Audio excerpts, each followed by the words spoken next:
So it's recording now? No, not yet. When are you starting now? In about 1 minute. Yeah. Okay, so I record.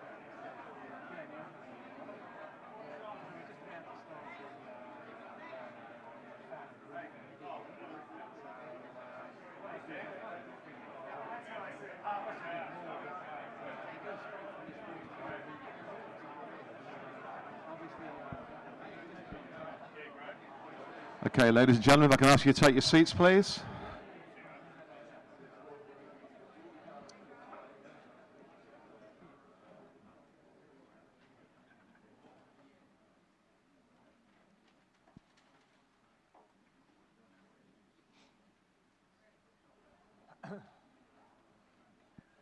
Okay, I think everybody's signed in.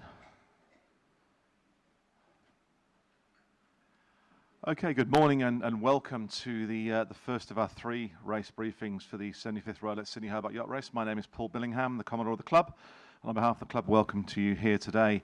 Our agenda this morning will see a number of speakers talk to you about the various aspects relating to the race. Shortly I'll be followed by Gabriel Woodhouse from the Bureau, give us the weather update, Peter Kelly from AMSA, Drew Jones from the RMS, Dave Jordan, the Race Committee Chair, my opposite number Tracy Matthews, the Commodore of the Royal Yacht Club of Tasmania, and then we'll have a closing call out for any boats that haven't filled out their paperwork or have got other bits of information that needs to be provided. Before we start, as we sit here right now, as we know, much of New South Wales is burning and will continue to be burning on Thursday. As we're going to hear very shortly from the Bureau, while we're going to be spared smoke on Boxing Day over the harbour, which is good news for us, for many others it'll be a very tough time. Not just on Boxing Day, but in coming days and weeks. Our fires are exhausted, many are injured, and people have lost homes. At the CYCA, and I guess for the Rolex Sydney Hobart Yacht Race, our connection with the safety and rescue services is very, very strong. And since 1998, the CYCA Solus Trusts have raised and donated over $1.6 million to these services to acquire equipment that can be used both on the water and with the helicopters over land. And this year I know that several boats and several of you are raising funds for the Rural Fire Service. And I guess at times like this, we never feel closer to the volunteer and professional rescue services that support our race. So we think it's appropriate at this time that we share a moment of silence in thanks for those rescue services, for the volunteers, the people who lost their homes, and in particular for the 2 people, Jeff Keaton and Andrew Hood-Dwyer, 2 young fathers who died just last week trying to save houses south of us. So please join me in a moment's silence.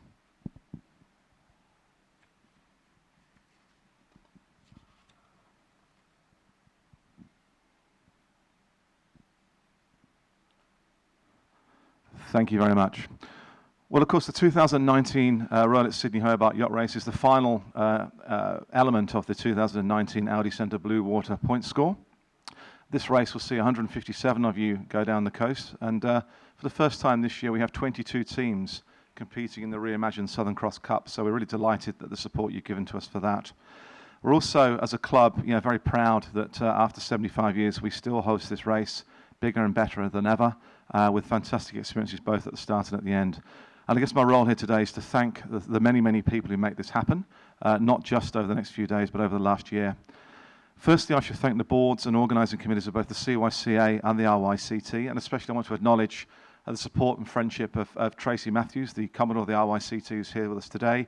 Her strength and drive has really made this happen, and when you see what's going to happen down in Hobart, you really would appreciate the work that's been put in. To our sponsors, Rolex, the Audi Centre Sydney, Winning Appliances, New South Wales Maritime, Tasports, and Tourism Tasmania, thank you. Without your support, the race couldn't be what it is today. And if you think of the last 5 years for what it was to what it's become in that finishing experience, you can see the value of those great sponsors. To the armies of volunteers here and in Hobart who lift the race to just fantastic levels. You've seen them today, you'll see more of them down in Hobart. Their contribution is significant. And particularly to the management and staff of both of the yacht clubs. Their professionalism you've seen, you've experienced, and you'll continue to experience. And I want to pay tribute to Justine Kirchin and her team in the sailing office and the safety team for getting out on the line on time. Thank you.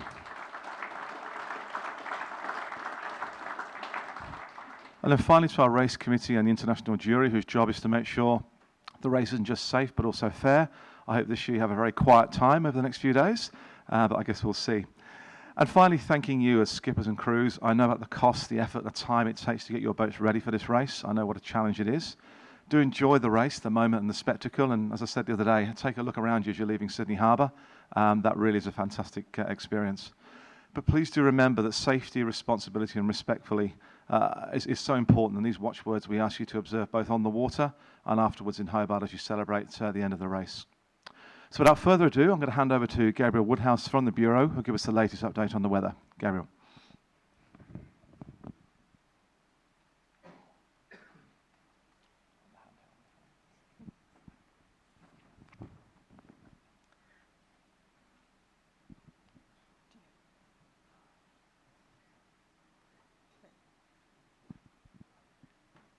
Hi everybody. So for the briefing today, we're starting off looking at some of the safety aspects while you're out over the water, and then we'll be moving on to what kind of information we have in our forecasts, where to find them, and then finally looking at some of the weather conditions for the race itself. So just be aware before you head out, you're all very, very confident sailors, I know, but just to be on top of seeing what warnings are out, what weather we're forecasting, what the wind and wave conditions are like, as well as the tides. For our wind forecasts, they're an average. So we're looking at a wind forecast that's averaged over a 10-minute period, and it's 10 metres above the ground. As you know, the wind varies quite a lot, and we can see wind strengths periodically getting to about 40% stronger than what we're forecasting. That's more common with the gusts. When we see thunderstorms, big squalls, like with southerly buster changes and also with some gusty showers, we can see wind gusts being significantly stronger than that, but they'll be quite short-lived. Looking at the seas and swell, so we forecast a few different aspects within the waves. So the wind waves are, the locally chaotic sort of driven mess really that happens on the water, but the swell trains are generated by those more distant systems. Both of those are combined together to give us the significant wave height. The significant wave height is a bit of a monstrosity really. So it's the average of the highest third of waves. I know it's a very easily graspable concept, but basically it's saying that more often than not you'll see wave heights less than that, but you may see some wave heights being a maximum of about double that height. So just be wary for that on the forecast. Looking at our wind warnings, we have a number of different thresholds for warnings, and they're based on those wind strengths. So strong wind warnings and gale wind warnings are quite typical. So strong being above 26 knots and gale above 34 knots. Getting into storm and hurricane force warnings there when we have really strong either tropical cyclones or east coast low type systems. They're quite rare, and don't get confused with a storm force warning with thunderstorms. They're quite separate and need to be treated quite separately. So now that you know some of that, where do you actually find all of that information? So there's a few ways to access the Bureau's information while you're out on the water. So one is through the satellite in Musat. Then there's also the HF and VHF radio frequencies. There are a number of different frequencies, some that work only during the day and some only at night. There are 2 radio channels that work both during the day and night for the HF radio. These are sort of worked and maintained by a number of different organisations. And finally, for those that are liking to use the internet, there is a light version of the web page that's called Marine Light, and this does not have the advertising or graphics and contains all of our forecasts and warnings. It now also has some really low sort of size images for all of our charts as well, for those that like to actually look at some images for some of the charts. So that's a really good tool when you're out over the water and you may not have full internet access. So what kind of forecast do we actually produce? For most people, we've got the coastal waters forecasts, and they're forecasts that are within the 60 nautical miles of the coast, and they're issued twice daily. We have warnings that are issued every 6 hours, and they're updated when they're needed as well.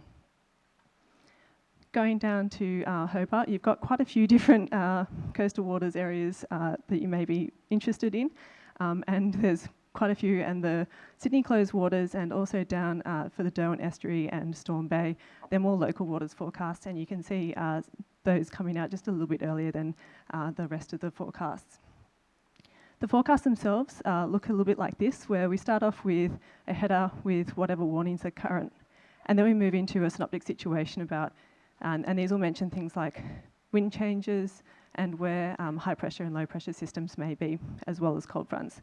Going through into each of the days, it'll give you a quick summary about winds, and I'll give you wind changes with their timing, sea state, swell, as well as weather. Now, for the New South Wales coast, there may also be a caution statement to do with hazardous surf conditions, but that's more for boats trying to cross little bars and things like that, or for rock fishers. For the coastal wind warnings themselves, they're a separate product, and they look like this, where it'll be the district will be named. All of the details about when you might expect those winds to be reaching warning thresholds will be contained within that text forecast that I just showed you here. For the high seas forecasts, these forecasts are for the marine areas outside of the 60 nautical miles, and they're broken up into some very large areas, as you can see on that map. So obviously you'll be most concerned with the southeastern, should be well offshore. Like the other forecasts, they're issued twice daily, but they only look at the next 24 hours. Warnings are issued every 6 hours or updated as needed for these areas. So it's a similar way that this forecast is put together. It starts off with the warnings, gives you a situation, so it describes what features are where. It is written in latitude and longitude and is in UTC time. So it does need a little bit of converting in terms of time, and then it goes through in terms of the forecast conditions in relation to the features in the situation. The warnings for these products are same but different. So we have the warning type, so it'll give you whether it's a gale wind warning, a storm force warning, a strong wind warning, the situation, the area, and the forecast within that area. Another way to be able to access this information is a graphical way through what we call METI. And here you can look through total wave height, then looking at your different seas and swells. So that can be quite useful to see what we're forecasting where and when. That's also updated twice daily. So getting into the weather part, what we have for the race start is, well, we have a bit of a high pressure system over the Tasman Sea and another one just sort of to the west of Tasmania, with a trough that's sort of quite weak, but it's out to the east of Tasmania, and that starts to move east a little bit during Thursday. Then as we get into Saturday, we'll see another trough that will sort of pass over Tasmania and it will continue off towards New Zealand into Sunday. So on Thursday morning, we're generally looking at northerly winds, starting off below 10 knots, and will be mostly sunny skies. It's unlikely that we'll see any thick smoke haze because we'll be sitting in a pretty similar wind regime to what we're in today and tomorrow, so clear skies are what we're expecting. For the race start itself, we'll start to see winds increasing, so we're looking at generally 10 to 15 knots, possibly getting up to 20 knots. It's more likely once you get outside of the heads and start to move a little bit further down the coast. Now, there is a southerly change that you can sort of just see that's sort of sneaking up near Eden at the moment. There is a little bit of uncertainty about that change itself. So some guidance is currently putting this week's southerly change along southern parts of the coast, possibly getting as far north as Ulladulla. Others do not have this southerly change at all. If we do see it, it's going to be quite weak, and we'll only see maybe 10 to 15 knots, getting up to 20 knots if we're lucky in that southerly change during Thursday afternoon and evening. Significant wave heights aren't going to be all that high, but we may see waves getting up to about 2 metres if we're getting up to 20 knots in that northerly airstream. So overnight, as you start to head a little bit further south, we'll see those northerly winds weakening just a little bit, but if you're heading down towards the strait, that's where we'll start to see a little bit more variable winds and maybe turning a little bit more westerly. Inshore, along the southern part of New South Wales, we may see some westerly winds that are quite light developing as a land breeze overnight, and we are looking at the chance of a shower. If we do see it, it's going to be quite light, and that'll be behind that southerly. Similar situation going into Monday morning, where along the New South Wales coast, we'll maintain seeing those north to northeasterly winds, but through the strait, we'll start to see those winds turning a little bit more easterly as the high that's over near the Bight starts to push through a little bit. And we'll see, it could be a little bit light and variable winds through parts of the strait and sort of south of Gabo Island. It is a bit of a challenging one. But by later on Friday, we'll start to see those northerly winds strengthening again. So along the New South Wales coast, it looks as though generally sort of 15 to 25 knots. It's possible that we could start to increase to reach up to 30 knots. Further south, it's going to be more east to northeasterly. Down near Hobart, during the afternoon, it's a question mark as to whether we do see a southeasterly sea breeze, which may help you get up the Derwent, but it's quite iffy at the moment as to how the winds are going to be behaving around Hobart over Friday, Saturday and Sunday afternoons. So overnight Friday, we'll see those winds strengthening further, as you can see, and maybe see a possible shower. So on Saturday, we're talking about a trough that's going to move across Tasmania, and so we'll see winds initially sort of a little bit light and variable through the parts of the Bass Strait. A little bit further offshore, we'll be maintaining the strength in the northerlies. So looking at generally 15 to 25 knots, although we could get up to 30 knots if you're much further offshore. Closer to Tasmania itself, it's more around that sort of 10 to 20 knot mark for those north to northeasterly winds on Saturday morning.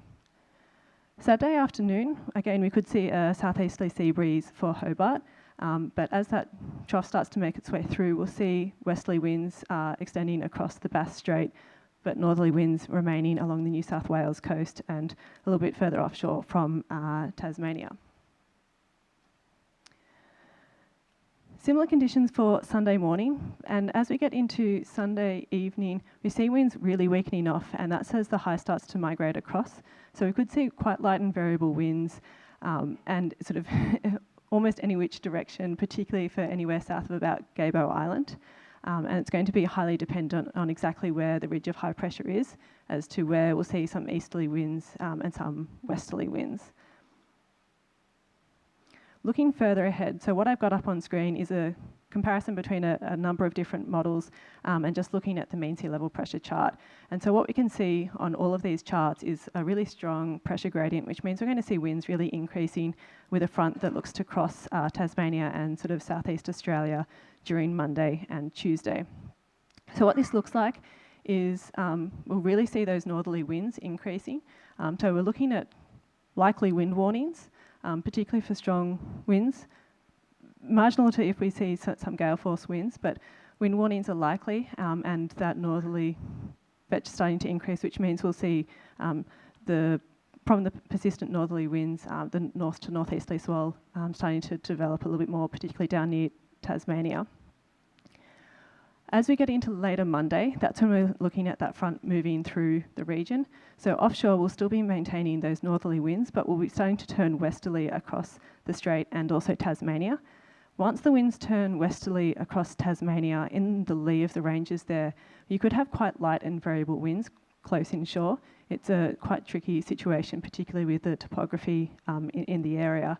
But once we get into Tuesday, we can see that that front is now moved well across the Tasman Sea, and we'll generally be looking at an easing trend on those westerly winds, which is indeed what we're looking at. So this is basically 5 a.m. on Tuesday morning, where we're going to see that front moving away.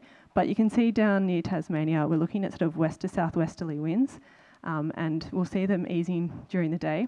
There's also the risk of showers and thunderstorms with the passage of this system on Monday and into Tuesday. So that's another thing to be very wary of, just because the thunderstorms themselves, not only can you get wet and have some lightning, but they could be a little bit gusty in there as well with the quite strong winds.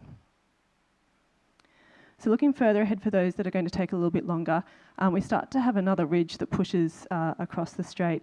And as you can see, reasonable model consistency in that idea. And so we'll see winds generally easing and across the strait and Tasmania looking at generally west to southwesterly winds. So looking at the forecast once we get to Hobart, depending on what day you're arriving, we're looking at some quite warm conditions for Sunday and Monday in particular. And that's just ahead of that change that will move through, that will see those temperatures cool off quite significantly. So if you're arriving on one of those days, it's going to be pretty similar to Sydney weather, really. Minimum temperatures in the mid-teens and maximums up close to 30 degrees. looking out over the water and looking at the sea surface temperatures and the current. So what I've tried to marry up here is the New South Wales and the Tasmania Victoria maps, and I've overlaid the currents with the sea surface temperatures. The East Australia current over the next few days looks to be strengthening and pushing a little bit further south, which means that we're seeing warmer sea surface temperatures along parts of the New South Wales coast. There are really three little eddies, one that's quite major, one off Gabo Island, off to the east, and a little sort of mini one just to the southwest of that eddy, and another one to the southeast of Hobart. Now, some of these, if I just change, this is now looking at the strength of those currents, and so you can see that it's the eddy off Gabo Island is particularly strong, and we're looking at some of the highest current being up to about 2.5 knots in there, so fairly significant. In terms of tides over the next few days, whilst we're looking at a new moon on Boxing Day, tidal ranges is fairly normal, and generally seeing the low tides in the early hours of the morning and afternoon, and high tides in the morning and in the evening.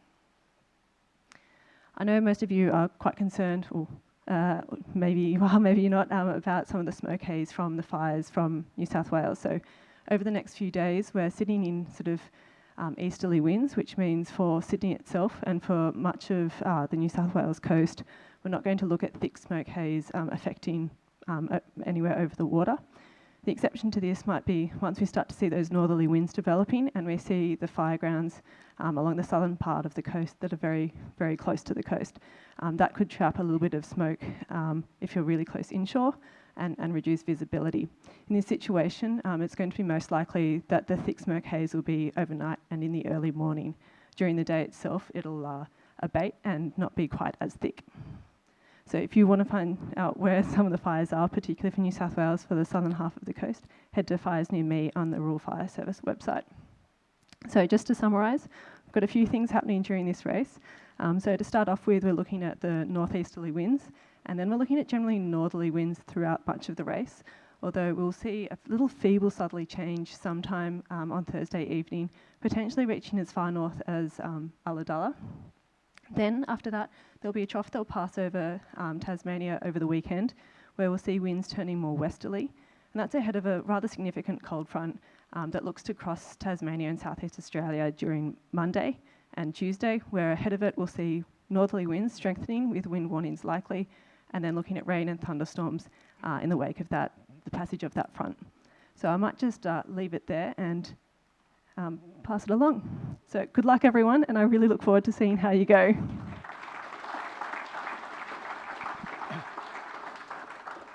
Thank you, Gabriel, for a very thorough briefing. Peter Kelly from AMSA will brief us on some of the safety procedures we have available. Peter. Good morning, everyone. Thank you for inviting me along this morning to quickly discuss some of the procedures that may be in place if there's an event such as you need rescuing or you have a medical condition on board during the race, and what steps we'll take to assist you in that. It'll only take a couple of minutes and I'll just briefly step through. The first one is for us is that the initial activation is your EPIRB. Everyone's got one on board and everyone's got a PLB that they carry as well in their life jacket. The biggest thing for EPIRBs is that they need to be deployed in the water. You'll see on them they have a rope, a lanyard. All right, it's best to unwind that, unfurl it, throw it into the water, as hard as that is to imagine, but you've got to throw it into the water because it gives it a good path to the satellite. Tie off one end, obviously. We get jobs where the helicopter's trying to get out there and home and try and find the people in the water or something, and the people will be sitting on the upturned hull. They've got that EPIRB, they're holding it like this, and they're not going to let it go. All right, but what it's doing is it's stopping the aircraft from finding them very effectively. So that's our big key one. Also, it's worth noting when you get on board at some stage, if you have safety briefs, is whether it's manually or activated by water. Water activated, it'll still sit in the cradle if something happens to the boat, and it won't go off. All right, it's got to be taken out of the cradle to activate with the water. All right, so quite important that function. Moving on, your personal locator beacon that everyone has on board. Main one again is it's smaller It's not as directional as well, and it has a shorter battery life. If you've got one and you'll have it on board, on your jacket, try and keep it deployed up to the sky. All right. I know that's a difficult thing when you're treading water, but as clear a path as you can get helps us to find you quicker.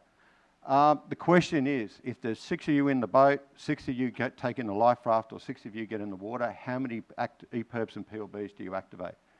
All right, activate the EPIRB. It's the best, strongest signal. It goes for 48 hours, all right, and that alerts us nice and early. And then activate at least 1 or 2 of the PLBs if you're in a group, all right? If an EPIRB and a PLB activated at the same time to us and detected on the satellite, gives us an indication that it's not an accidental alert. Even we always respond the same, but you've got a more gut feeling that there's something going wrong if there's 2 beacons activated, all right? It's best not to activate all 6 if you can avoid it, because it can make the homing difficult for the helicopter when they come in if there's 6 PLBs and EPIRBs active. However, that's if it's all together. If you split up or you get split up in the water, turn on your PLBs and activate them yourselves, all right? The helicopters will deal with how many beacons we've got, but it's better that you've got a PLB and activated whilst you're conscious and you're able to deploy it. And the other thing is they're quite difficult to activate in the cold. So if you've been in the water for 6 hours and you're suffering a little bit of hypothermia, it can be difficult to activate the beacon. So do it early. What will happen if you use your EPIRB or PLB?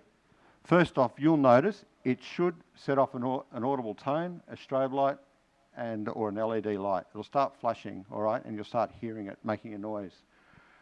Once it's activated, the message will be sent by satellite over to us in Canberra, the rescue centre. All right, it contains 2 parts. One is your registration details, which go to the satellite and down into our computer, and we can look up and see who you are. The other part is it lets off a homing signal for the aircraft so that they can home you in onto the position. We will check your registration details, and then we'll liaise with the police and the race officials. Sometimes you'll activate it in response to you've already been talking to the police, or you've even called 000 or something. So we'll double check to make sure there's not already a job going on. We'll make sure that you haven't activated it accidentally and then switched it off and told somebody. All right. But once that happens, we will start coordinating a response. If you accidentally let your EPIRB off, just please do whatever you can to let us know that it was accidentally let off. There's no charges, there's no fines, there's no trouble. Because once it goes off, we have to come and find you. All right? We're not just going to, oh, it's gone off. We won't just dismiss it and walk away. We have to carry through even if it's off. Who's going to come and help? First one there is the jet up the top left for you. That's most likely to be Rescue 330, which we've got on standby down in Melbourne at Essendon. We'll deploy that. It has radar, it has FLIR, it can drop everything from drugs, radios, sat phones, life rafts, and it will first come out, it will home your position, it'll sit over the top of you, and it will hopefully be able to raise you on channel 69, or 16, sorry, or whatever what frequency you're on. And they will talk to you, and they will ask you what's going on. They'll check how many people are on board and what the scenario is. They will then be talking directly to us, and then we can coordinate one of the helicopters primarily to come out and assist you. All right, and they will stay over the top of you basically until a rescue is effected. When the helicopters come out, the very first thing is to do is listen exactly to what the helicopter tells you. All right, there's sometimes that some people decide they want to take charge on the boat about the helicopter transfer. You're not the best placed person to do that for this type of helicopter and what that crew is qualified to do. So listen to what the crew says. They will then make an assessment about whether or not they have to get you out, off the boat or out of a life raft or out of the water. Now, normally, if it's under the yacht, they'll highline transfer the crewman down, and then he will take charge and just follow his instructions. If you end up in the water and the helicopter picks you up, the one question that we'll be asking the helicopter back in Canberra is everyone accounted for? All right, because we're not going to release anything until we know that every person that went in the water has been recovered. all right? And if you've been injured or something like that, the crew will make a decision about whether to take you first and bring you back. If you look, they're quite large helicopters. They're going to have a lot of downwind pressure, downwind on your boat. It's going to be hard to see, here, and it's also going to be hard to see because of the spray. So you need to be aware of that. Have your radio channel 16 turned up very loud because it will get difficult to hear the helicopter, all right? Follow the directions, stow all your loose gear and equipment because it will blow around and it can endanger the helicopter. If possible, start your engine and be prepared to steer into the weather. The fixed wing or the helicopter will give you guidance about what they want you to do because he needs relative wind coming over the deck to hover in much more safely. So he will direct you what he wants you to do. Turn your radar to standby if you have one and do not use HF comms because it can interfere with the helicopter. And be ready to launch the life raft. The life raft is, they'll get you to trail the life raft and then people will get into the life raft and then be winched out of that. So it keeps you clear of all your halyards and stays. All right. The only other side of that is that if you activate your EPIRB and we put in place a plan, we will come to the race committee and have an expectation that yachts will come and assist the yacht that's in trouble. And then we will also be looking to see if there's a police vessel out there. And we'll look as well to see if there's a merchant vessel that can come and rescue you. Or it may be that we get particularly a large merchant vessel to sit off you, provide you a lee if possible, or provide radio support for us as well. And then it's quite a difficult thing for those who have ever done it to get off a yacht and climb up to a large bulk carrier. So you'll need to make a decision there, and we'll generally have that aircraft out over the top of you anyway to provide that assistance, would be our aim. Medical assistance, if you have an injury or a medical condition, first off go through the normal race committee plan. However, if it's serious, they will come to us. We can arrange, first off is that we may put you in contact with our medical officer that we have.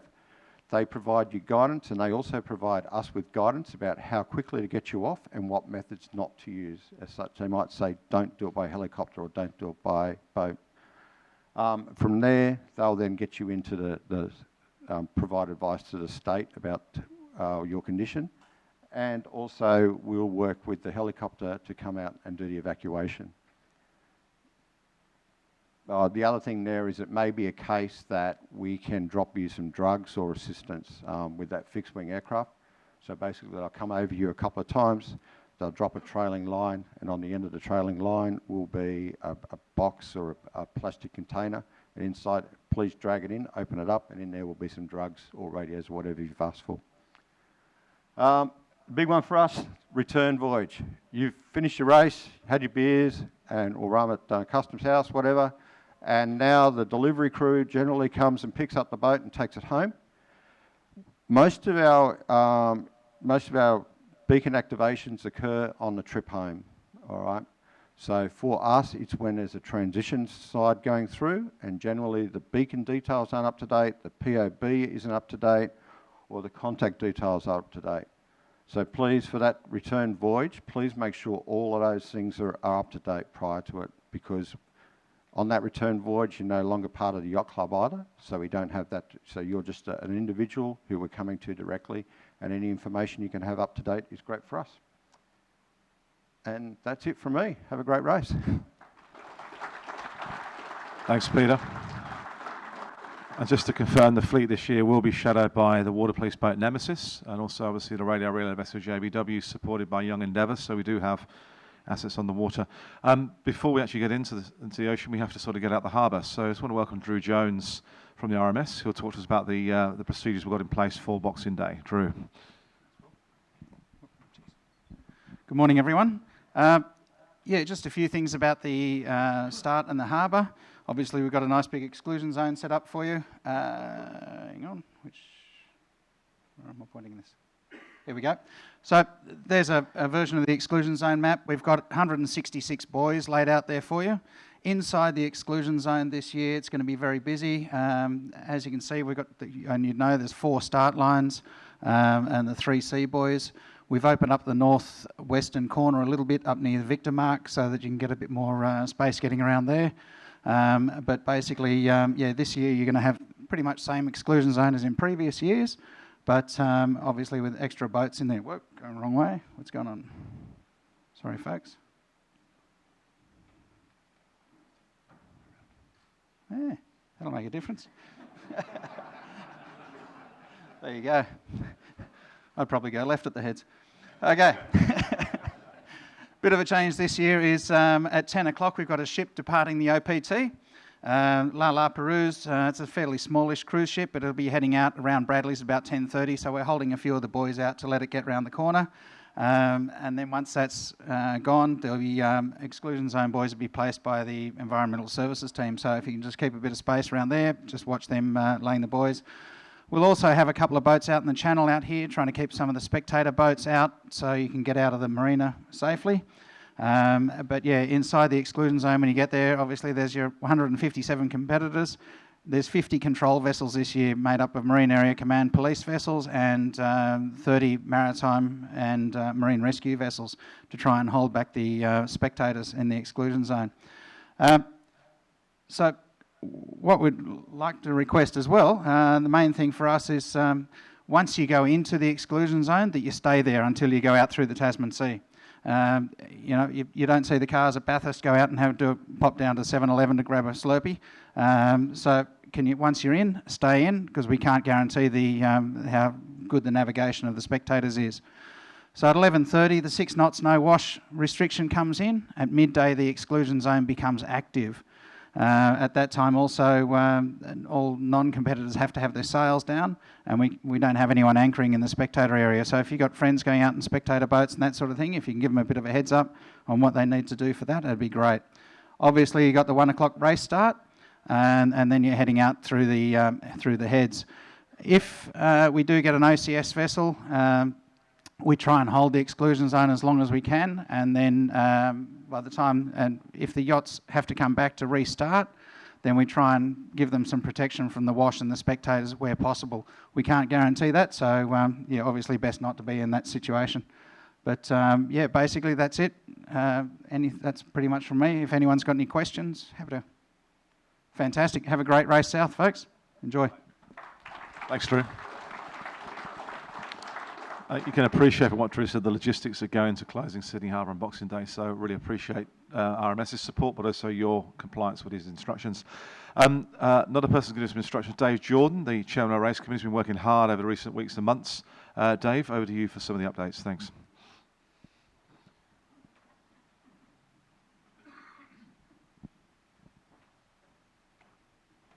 I don't think I'm Tracy. Thank you, Commodore. Ladies and gentlemen, your safety is our highest priority. As such, I wish to raise a few items before providing some commentary on the sailing instructions themselves. To better inform your man overboard recovery arrangements, I'd like to offer a few observations. We've found that good VHF communications invariably contributes to a faster recovery.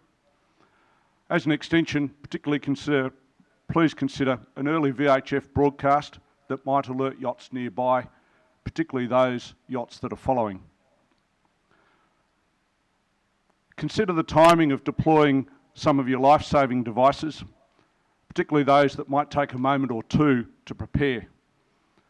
If you're already some distance from the person in the water, it may be a better option to deploy when you return and are closer to the person. Please consider the workload of people such as the navigator and the potential for someone else to assist such people with any number of functions over what can be quite a prolonged period. A lot of our electronic aids are screens with drop-down menus and the like. These can prove difficult to operate with wet fingers, so perhaps have a cloth or some paper toweling at hand near the nav station. Conscious that individual or man overboard AIS data and related information may be presented differently depending on your navigation software, please be cognizant that what you refer to internally may not be what is labelled in another boat.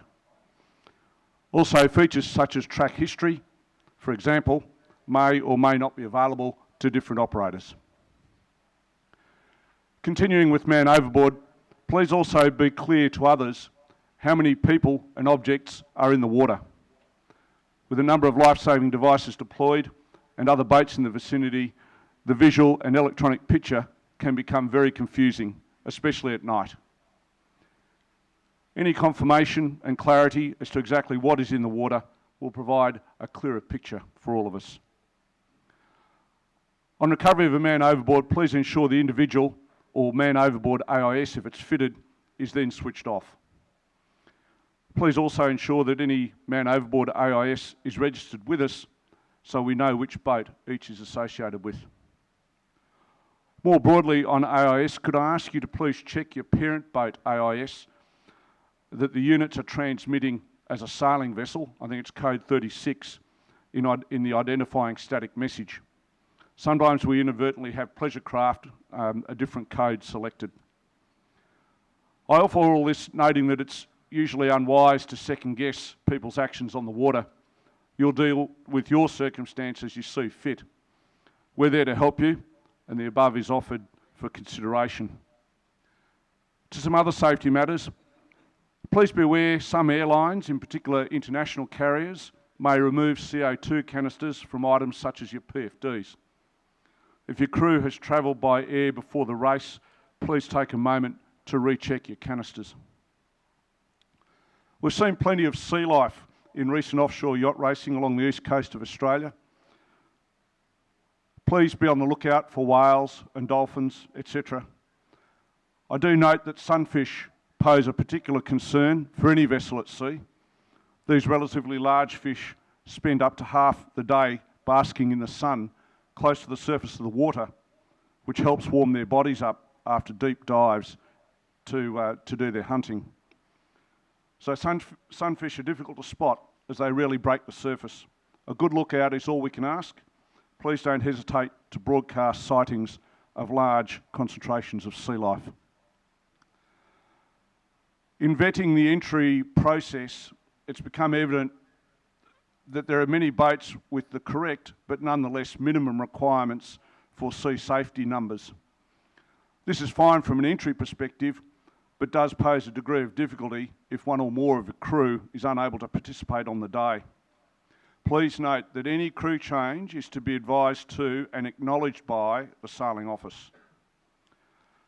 A couple of notices from Marine and Safety Tasmania to bring to your attention. M140 of 18 regarding the deployment of some wave buoys in Storm Bay, and M204 of 19 regarding lit special marks associated with some marine farming to the west of Wedge Island. Now to the sailing instructions themselves, and feel free to please follow me through.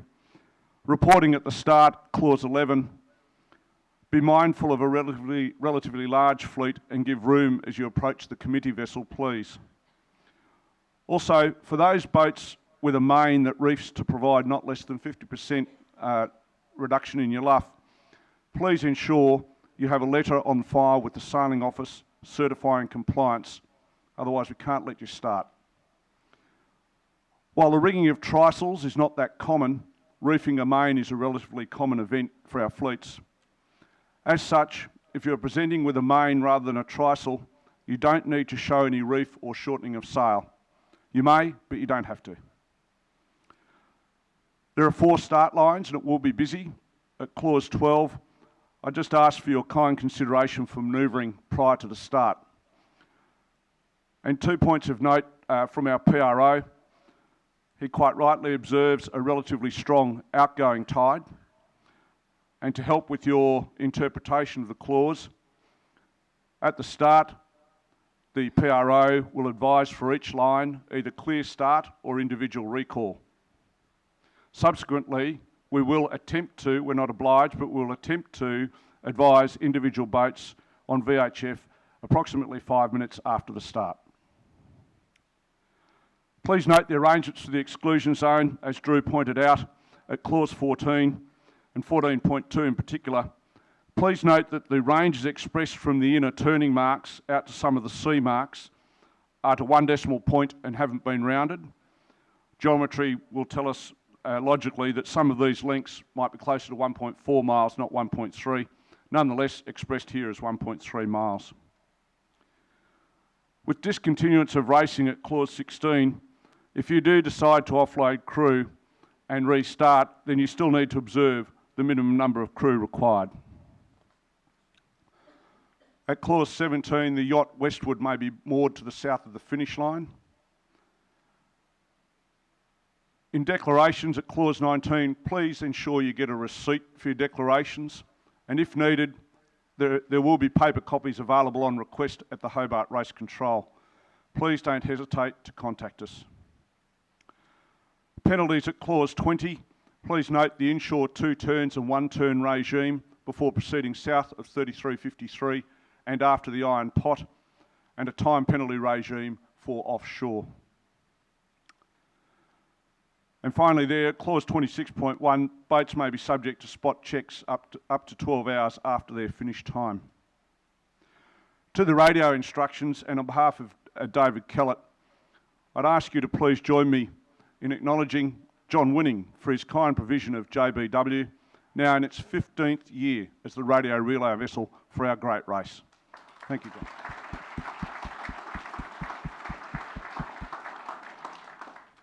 Indeed, JBW will be positioned about halfway through the bulk of the fleet and Young Endeavour towards the back of the fleet. JBW may call on a yacht with a good radio signal at either end of the fleet to assist with relaying positions. Just a reminder, please, with so much electronic gear on our boats these days, please charge your batteries before the sked. Several of you have radios with automatic tuners. Be mindful that these often kick in halfway through the position report, which can cause us a bit of delay in the skeds.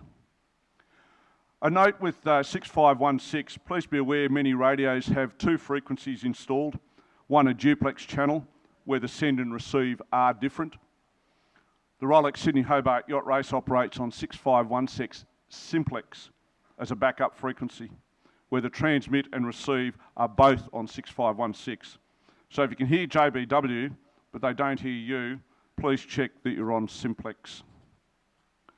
For the skeds, JBW will broadcast a tuning call 2 minutes before each sked and check in with Hobart Race Control and Young Endeavour. At the appointed time, JBW will commence the sked with any weather warnings, followed by the position reports. At the conclusion of those reports, they'll advise any weather at hand. In respect of positions, we know you're in the south and the east. We don't need the decimal points. A simple 3645 151 28, for example, will be just wonderful. If you have a problem with your HF, you need to make every effort to contact another boat by VHF for relay of position, or call JBW, Hobart Race Control, or myself. The contact details are in your pack. Reason for that is the tracker itself doesn't tell us you're okay. JBW is available for pre-race radio checks on 4483 between 11:30am and 12:30pm on the 26th. And further in sailing instructions themselves at clause 30, just a reminder that 4483 is indeed the race frequency. Please also do keep a proper and effective listening watch on VHF 16. With the skids at clause 31, again they'll be on 4483 with 6516 as an alternate. For IRC Division 0, 1, 2 and 3, your skids are at 6:35 and 19:35. For all other boats, it's an hour later at 7:35 and 20:35. Please note, there's no requirement for position reports once you've rounded Tasman Island. Indeed, VHF to Hobart Race Control is often the easiest once you're down the coast and east or have rounded Tasman Island. At clause 32, a communications check will be conducted via sat phone at 13:35 each day. That'll be from the 27th. A selection of boats in the fleet will be called at random, and you are required to answer, please. Green Cape at clause 34, please note you may call and get acknowledgement from either JBW, Hobart Race Control or Young Endeavour. The Green Cape check is a vital part of our reporting. You must read out SI 34.1 and receive a confirmation to gain clearance to proceed. The Green Cape call is not negotiable. If you do retire from the race at clause 37, please note the need to continue to participate in the skeds, and please do advise when you're in port. We have a team in Eden who'll be able to assist if you proceed there. Finally, with the yellow brick at clause 39, there is an alert function on the unit. Take it out of the pouch, flip open the plastic lid at the bottom, and depress the red button for 5 seconds. That will send us an alert. A couple of tidy-ups at the appendices with rescue and weather stations listed in the sailing instructions. I'm conscious that the information was correct at the initial draft, but acknowledge also that there may have been some minor changes to some of the frequencies and times from those rescue and weather stations. Please do check any websites or station contacts for particular updates. Just to follow on from that mentioned at the AMSA part of the brief, we also have 2 doctors on call at Hobart Race Control. Rescue services rendering assistance may use their medical arrangements with dealing with your circumstance, but we do have our own for advice if you need it. Irrespective, please do make sure that you have a good framework for reporting medical emergencies. Also of particular note, please ensure you objectively review any known or emergent medical circumstance prior to the race. For media purposes, there will be a person jumping from both Wild Oats 11 and Comanche after the start and once clear of the heads. I encourage you to have a formal passage plan in place for your return voyages. The log-on function at Marine Rescue New South Wales website is an example of the sort of framework that helps keep everyone happy. I'd like to also thank the Sailing Office, led by Sailing Manager Justine Kirkchen, for their outstanding efforts in getting us prepared for this, the 75th edition of the Rolex Sydney Hobart Yacht Race. I'd also like to thank the excellent work of the Cruising Yacht Club of Australia and our finishing partner, the Royal Yacht Club of Tasmania, for the support that they've provided the race committee. I'd like to conclude by thanking you for your, not just for your participation, but for your contribution in getting us this far. I appreciate it's not an easy undertaking. I'll just provide some parish notices before opening up to the floor. We still need some paperwork from the following, and please report to Sailing Office on completion.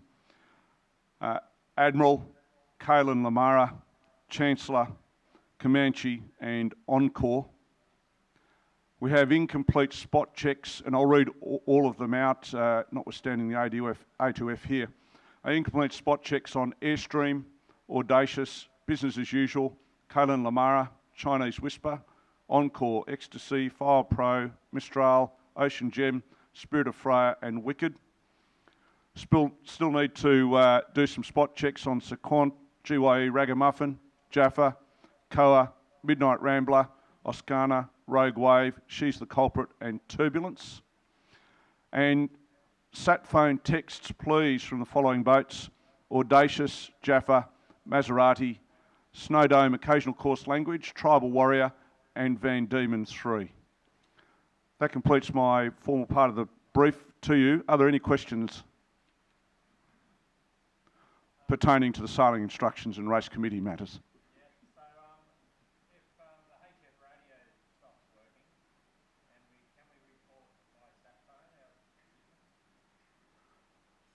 In the sailing instructions, there's provision for the position reports, if you're having difficulty with your HF, to contact us by any means, up to 3 hours after. That's correct. For the Green Cape call, no, HF. Does that answer your question, sir?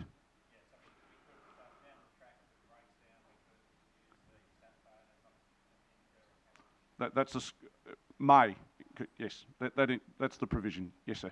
Yeah. Sorry, there's one more.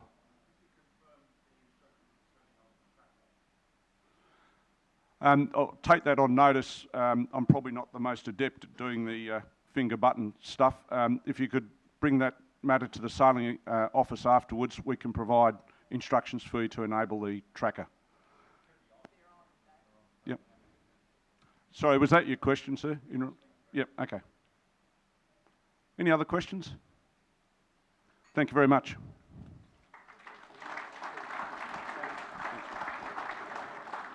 Thank you, David. Just to clarify, you shouldn't need to touch the trackers at all, unless you wanted to activate the beacon, as David mentioned. Our final speaker today, and say the best till last, Tracy Matthews, RYCT. Tell us what's going to happen when we get to Hobart. Tracy. You might want to step to the side.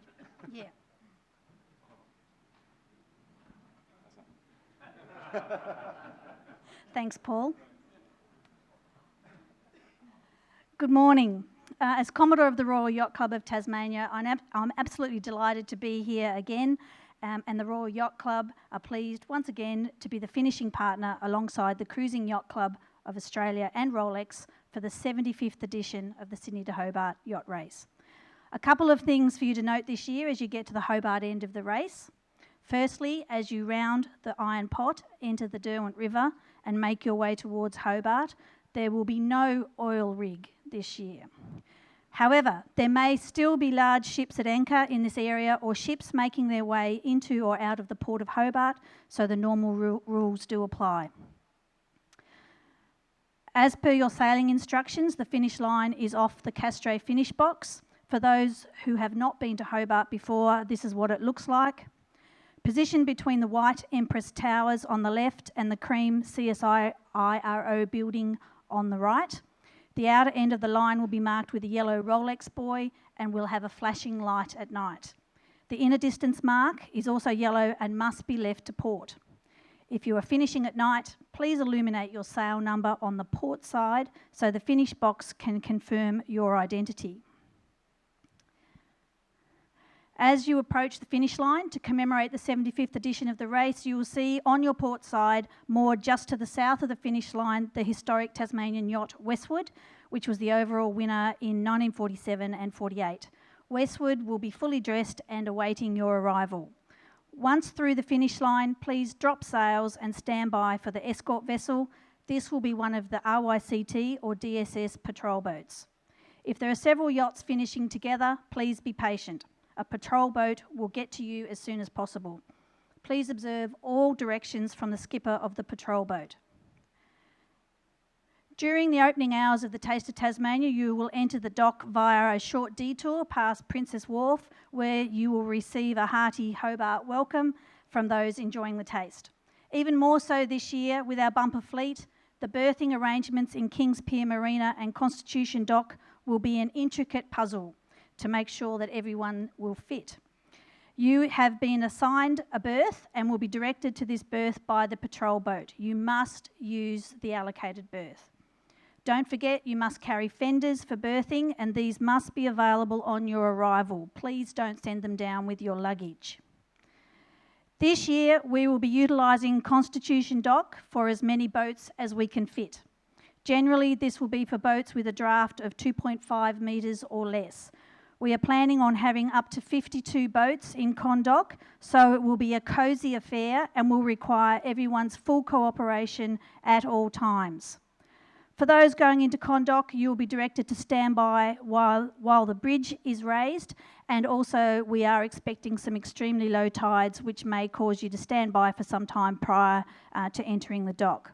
Once in the dock, you'll be rafted up, maybe 3 or 4 deep, or I believe the technical term is racked and stacked. Fender boards will be provided, but you must bring your own fenders. It will be amazing to see Condock packed to the gunnels with racing yachts and to once again be the heart of the Sydney Hobart Village.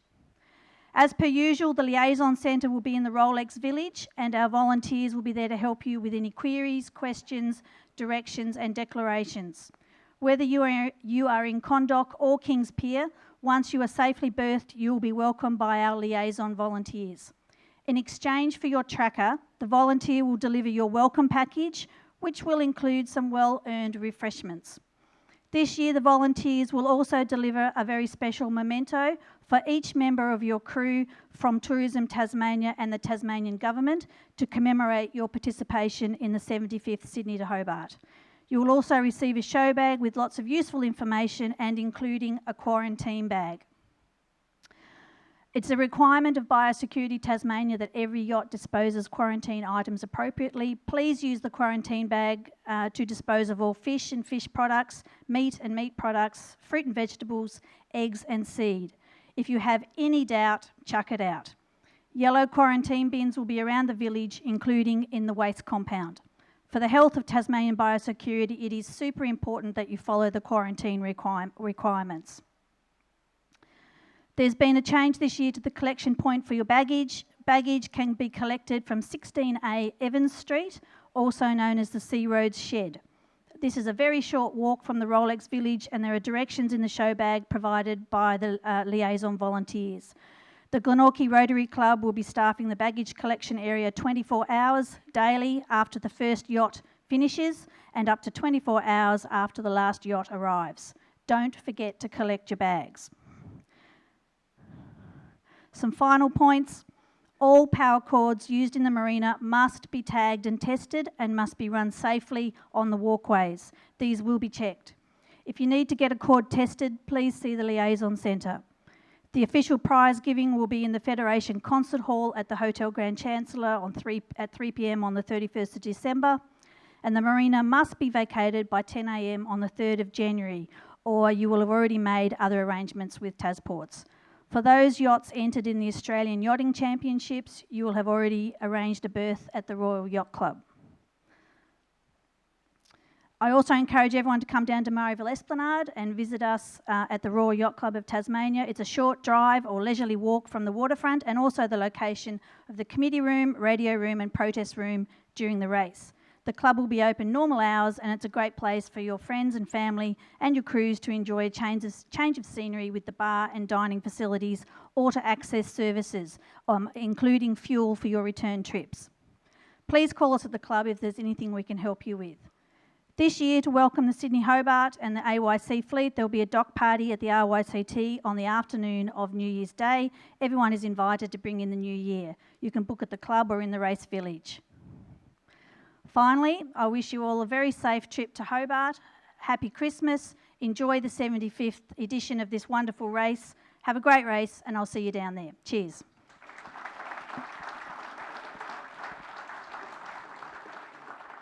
Thank you, Tracy. That brings us just about to an end.